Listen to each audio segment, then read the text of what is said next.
টানা বর্ষণের জেরে ভেঙে গেল জলঢাকা নদীর একটি বড় অংশের বাঁধ। ফলে হু হু করে জল ঢুকতে শুরু করেছে ময়নাগুড়ি ও ধূপগুড়ি ব্লকের বিভিন্ন এলাকায়। প্লাবিত হয়েছে বিস্তীর্ণ এলাকা। ইতিমধ্যেই স্থানীয় পঞ্চায়েত ও বাসিন্দাদের উদ্যোগে বন্যা দুর্গতদের বিভিন্ন স্কুলে ঠাঁই দেওয়া হয়েছে। তবে যে হারে মানুষ বন্যার কবলে পড়ছেন তাতে সবাইকে কোথায় রাখা হবে তা নিয়ে কিন্তু চিন্তা বাড়ছে। শুধু লোকালয় নয়, জলঢাকার জলে প্লাবিত হয়েছে গরুমারা ও রামশাহী জঙ্গল। মানুষের মতো বন্য প্রাণীরাও অসহায়ের মতো পাড়ে উঠে আসার চেষ্টা করছে।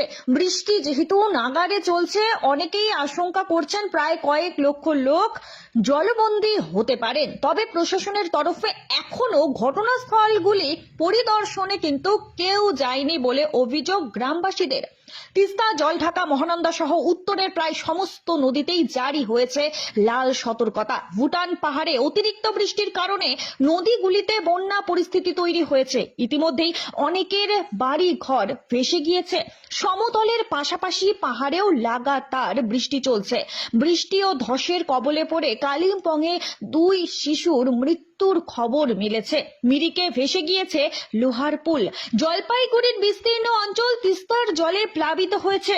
আবহাওয়া দপ্তর জানিয়েছে রবিবার আলিপুরদুয়ার, কোচবিহার, দার্জিলিং, কালিম্পং, জলপাইগুড়ি, উত্তর দিনাজপুর, মালদা জেলাগুলিতে বেশিরভাগ অংশে তীব্র বজ্রপাতের সঙ্গে তীব্র বৃষ্টি, দমকা বাতাস এবং বাতাসের গতি 30 থেকে 40 কিমি প্রতি ঘন্টার প্রবল সম্ভাবনা রয়েছে।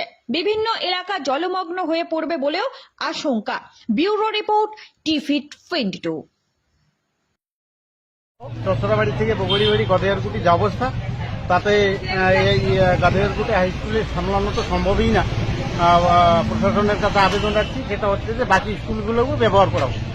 বারে বাউন হচ্ছে জলঢাকা এবং ডায়নার যে যুক্ত মিলিতভাবে যে দুইটি আছে, দুইটাই বাদ